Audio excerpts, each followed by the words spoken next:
আসসালামু আলাইকুম everyone. Black wine গল্পের ৭ নম্বর পার্ট নিয়ে চলে আসলাম। তো বেশি কথা না বলে চলুন গল্প শুরু করা যাক। চেরির বেডে শুইয়ে দিয়ে ভালো করে কমফোর্ট দিয়ে গা ঢেকে দেয়, এসি অফ করে সিলিং ফ্যান ছেড়ে দেয়। এরপরে কোমরে হাত দিয়ে কিছুক্ষণ চেরির দিকে তাকিয়ে থাকে। মেয়েটি ৩ দিনেই তাকে অতিষ্ঠ করে দিয়েছে। কি দিন এলো! আজফার ইসদানকেও এখন কেউ অতিষ্ঠ করে তোলে। আজফার ইসদানও তাকে সহ্য করছে না। এভাবে আর চলতে দেওয়া যাবে না। চোয়াল শক্ত করে শার্টের বোতাম খুলতে খুলতে শাওয়ার রুমে চলে গেল। আধ ঘন্টা পর অভ্যাস মতো কোমরে তোয়ালে জড়িয়ে শাওয়ার রুম থেকে বেরিয়ে এলো আজফার। ড্রেসিং টেবিলের সামনে দাঁড়িয়ে চুল ঝেড়ে ব্রাশ করে নেয়। তারপর মেডিসিন বক্স থেকে জ্বরের ওষুধ আর পানি নিয়ে চেরির কাছে যায়। এই গ্লাসটা সাইড টেবিলে রেখে চেরির পাশে বসে চেরিকে ডেকে ওঠায়। চেরি অল্প চোখ মেলে তাকায়। জ্বরের ঘোরে ঝাপসা চোখে আজফারকে মা বলে ডেকে উঠল। আজফার বিরক্তিতে কপাল কুঁচকে বলে, হোয়াট ননসেন্স! কোন লজিক দিয়ে আমাকে তোর মা মনে হয়? ব্ল্যাক ম্যাজিক করেও আমি কারো মা হতে পারবো না, কিন্তু তুই হবি কিছুদিন পর আমার বাচ্চার মা। এখন মুখ খুল। আজফারের কথায় চেরি মুখ না খুললেও আজফার তাকে জোর করে ওষুধ খাইয়ে দিল। আজফার ওষুধ খাইয়ে সরে আসতে চাইলে চেরি তার কোমর পেঁচিয়ে ধরে রাখে। আজফার এবার প্রচুর রেগে যায়। রাগে শক্ত হাতে চেরির হাত ছাড়িয়ে নিতেই চেরি কেঁদে ওঠে। মা, তুমি বাবার মতো চলে যাচ্ছ? জ্বরের ঘোরে বিড়বিড় করে বলা কথা আজফারের কানে পৌঁছাতেই সে থেমে যায়। কিছু সময় দাঁড়িয়ে থেকে লাইট অফ করে বেডের নিচের জায়গায় গিয়ে শুয়ে পড়ে। শুয়ে এক হাতে চেরিকে নিজের কাছে এনে জড়িয়ে ধরে। আজফার চেরির গলায় মুখ গুজে আস্তে করে কামড় বসায়। চেরি আহ করে মৃদু আওয়াজ করতেই আজফার তাকে ছেড়ে দেয়। পুনরায় চেরির মাথা নিজের বুকের সাথে চেপে ধরে বলে, সেদিন তুমি আমার সামনে না পড়লে আজ তোমার জীবন স্বাভাবিক থাকতো। কেন ওই দিন আমাকে দেখে হেসেছিলে? সবাই যেখানে কান্না করছিল তুমি কেন হেসেছিলে? আমি তোমার বাপকে মারতে গিয়েছিলাম, মেরেই তো চলে যেতাম। খিলখিল করে হেসে আমার দৃষ্টি আকর্ষণ করা তোমার ঠিক হয়নি। ভুল যেহেতু তুমি করেছ, ভুলের মাসুলও তোমাকে গুনতে হবে, শুনেছ? চেরি আস্তে করে বলে, আজফার চেরির জবাবে শুনে বাঁকা হেসে বলে, red wine, you are so stupid old master. আপনি আমাকে কথা দিয়েছেন আজফার ইসদান এলারা মিডেনের। এখন আপনি আপনার কথা খেলাপ করতে পারেন না। এলারার কথা শুনে ওল্ড মাস্টার হেসে বলে, ইউ নো ডিয়ার, আমি নিজের কথার খেলাপ করি না। আজফারের জন্য আমি তোমাকে ঠিক করেছি, আজফার তোমারই হবে। এলোরা ঠোঁট ফুলিয়ে বলে, কিন্তু আজফার একটা মেয়ে নিজের কাছে এনে রেখেছে, আর তার স্বভাব দেখে আমার কাছে সুবিধার মনে হয়নি। ওল্ড মাস্টার কপাল কুঁচকে কিছু একটা ভেবে বলে, ডোন্ট ওয়ারি ডিয়ার, আজফার আমার কথা বলবে না। তাছাড়া সে কোনো সাধারণ মানুষ নয়, সে আজফার ইসদান। সে চাইলেই নিজের জন্য একজন উপপত্নী রাখতে পারে। এটা তার কাছে খুব সম্পূর্ণ স্বাভাবিক বিষয়। এলোরা বলে, আপনার কথা আমি মেনে নিলাম, এভাবে আর কতদিন? ওল্ড মাস্টার বলে, ডোন্ট ওয়ারি ডিয়ার, আমি খুব শীঘ্রই বেরিয়ে আসছি, তখন তোমার সমস্যাও দূর করব। এলোরা খুশি হয়ে বলে, ওকে মাস্টার। ওল্ড মাস্টার কল কেটে দিয়ে এলোরা জোরে জোরে হেসে উঠল। খুশিতে বক্সে মিউজিক প্লে করে নাচতে লাগলো। এবার আজফার ইসদান তার হবেই হবে। তার আর কি চাই? কিছু না, আজফার হলেই হবে। শেষ রাতে চেরির গায়ে জ্বর নেমে গেছে। গতকাল ঠিকঠাক খাবার না খাওয়ায় পেট মোচড় দিয়ে উঠল চেরির। সাথে চিনচিন করে ব্যথা অনুভব করায় ঘুম ছুটে গেল। চোখ মেলে তাকালেও সব অন্ধকার দেখতে পেল। পরক্ষণেই মনে হলো সে কারো বাহু বন্ধনে আবদ্ধ। কেউ তাকে শক্ত করে জড়িয়ে ধরে শুয়ে আছে। ঘুমের মধ্যে 1 মিনিটের জন্য মনে হয়েছিল তার মা তার পাশে আছে। সত্যি কি তাই যাচাই করতে চেরি মাথা তুলে জড়িয়ে ধরে রাখা মানুষটার দিকে তাকালো।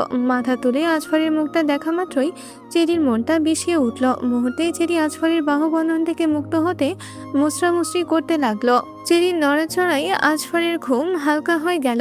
বিরক্তিতে চোখ বন্ধ করে রেখে কপাল কুঁচকে ঘুম চড়ানো কণ্ঠে বলে ওঠে, রেড ওয়াইন, নজর বন্ধ করো, আমাকে ঘুমোতে দাও। গতরাতে তোমার জন্য আমি ঘুমোতে পারিনি, এখন আমার ঘুম দরকার। চেরি ছটফটানি আরও যেন বেড়ে গেল। হাত দিয়ে আজফারের বুকে ধাক্কাতে লাগলো। ছাড়ুন আমায়। পুরো কথা শেষ করার আগেই আচমকা আজফার ধমকে উঠল, এই মেয়ে, নড়তে নিষেধ করছি না? পুরো রাত আমাকে ঘুমাতে দাওনি, এখন আমি ঘুমাবো। আজফারের ধমকে চেরি কেঁপে উঠল। পুরো কথা শুনে বলে, আপনি ঘুমান, কি আটকেছে আপনাকে? আর আপনি আমার রুমে কেন এসেছেন? চেরির কথা উত্তর না দিয়ে চেরি টেনে একটু উপরে তুলে বালিশে শুইয়ে দেয়। পরপর নিজে হালকা একটু উঁচু উঠে চেরির গলার একটু নিচে উন্মুক্ত স্থানে মুখ ডুবিয়ে শুয়ে পড়ে। হালকা নাক ঘষে বলে, যতক্ষণ আমার ঘুম না হচ্ছে তুমি এখানেই থাকবে। এটা আমার রুম। কথাটা শেষ করে গলায় হালকা করে ঠোঁট ছোঁয়ালো। আজফারের চেরি কেঁপে উঠল। চেরির কম্পন অনুভব করতে পেরে আজফার আরেকটু চেপে ধরে তাকে। এবার চেরির খুব কান্না পেয়ে গেল। এত সময় না খেয়ে সে কোনোদিন কাটায়নি। তার বারবার মায়ের কথা মনে পড়ছে। ক্ষুধা, অসুস্থতা, আজফারের করা অত্যাচার, সবকিছুর ক্ষোভ গিয়ে পড়ে আজফারের ওপর। অতিরিক্ত রাগে, দুঃখে, হতাশায় হিতাহীন জ্ঞানশূন্য হয়ে বলে উঠে, আমাকে ইউজ করতে এসেছেন, তাহলে ইউজ করে নিজের স্বার্থ হাসিল করে ছুঁড়ে ফেলে দিচ্ছেন না কেন আমাকে? এতে অন্তত মুক্তি পাই আপনার কাছ থেকে। যেই কথা শুনে আজফারের মাথায় রক্ত উঠে গেল। একে তো সারা রাত ছটফট করে বিড়বিড় করে তার সাথে কথা বলেছে, আর তার কথার উত্তর না দিলে ক্ষণে ক্ষণে ফুঁপিয়ে কেঁদে উঠে ঘুমাতে দেয়নি, আবার এখন আজে বাজে কথা বলে বিরক্ত করছে। চোখের পলকে ঠাস করে চেরির ওপরে উঠে ও তার হাত দুটো ওপরে তুলে বিছানার সাথে চেপে ধরল। হঠাৎ করে এমন হয় চেরি হতবাক হয়ে যায়। আশ্চর্য হয়ে আজফারের মুখের দিকে তাকিয়ে থাকে। আজফার ঝুঁকে চেরির অধৈর্যরা নিজের ওষ্ঠ দিয়ে চেপে ধরে। এক হাত দিয়ে বাথরুম গলিয়ে উদর দেশে বিচরণ করতে থাকে। আজফারের স্পর্শে চেরি কেঁপে উঠছে। চেরি নিজের গলেই কষিয়ে একটা চড় মারতে ইচ্ছে করছে। এই কথাটা বলার কি এমন দরকার ছিল? এখন আজফারকে কি করে থামাবে? সত্যি কি তার কথা মতো তাকে ইউজ করে ছুঁড়ে ফেলে দেবে? তার কপালে শেষে কি ধর্ষিতা ট্যাগ পড়বে? ধর্ষিতা শব্দটা তলোয়ারের মতো আঘাত হানে চেরির নরম মনে। সে একটুও নড়তে পারছে না আজকির। তবে নিজের অমূল্য সম্পদ, নিজের সতীত্ব হারিয়ে নিঃস্ব হতে হবে চেরিকে? চেরি নিজের চোখ বন্ধ করে নিল। চোখ দিয়ে অনবরত পানি গড়িয়ে পড়ছে। তবে চেরির ধারণা ভুল প্রমাণ করে আজফার তাকে ছেড়ে দেয়। জোরে জোরে শ্বাস টেনে বলে, এত সহজে না। যতবার আমি তোমার কাছে আসলে তোমার চোখে নিজের সতীত্ব হারানোর ভয় দেখি, ততবার আমি প্রশান্তি পাই। একবার হারিয়ে ফেললে সেই ভয় আর তোমার মধ্যে থাকবে না।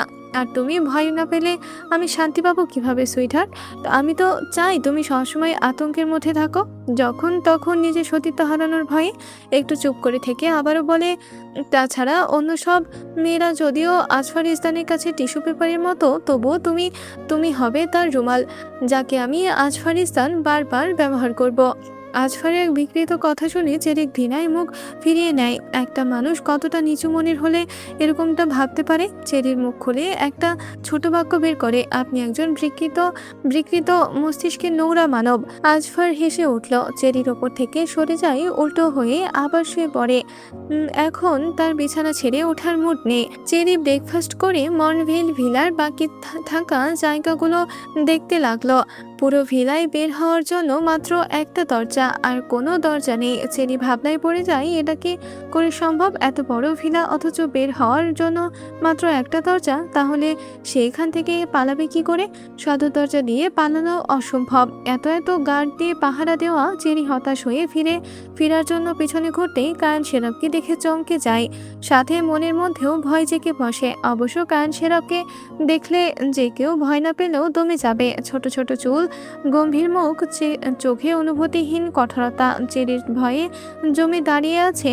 কায়ান শেরাব স্বভাবসুলভ পিছনে হাত বেঁধে টান হয়ে দাঁড়িয়ে আছে। চেরির দিকে তাকিয়ে মোটা গলায় বলে, এখানে কি? আজকের গল্পটি এ পর্যন্তই শেষ হয়ে গেল। পরবর্তী পার্ট পেতে অবশ্যই চ্যানেলটিকে সাবস্ক্রাইব করে রাখবেন। ধন্যবাদ।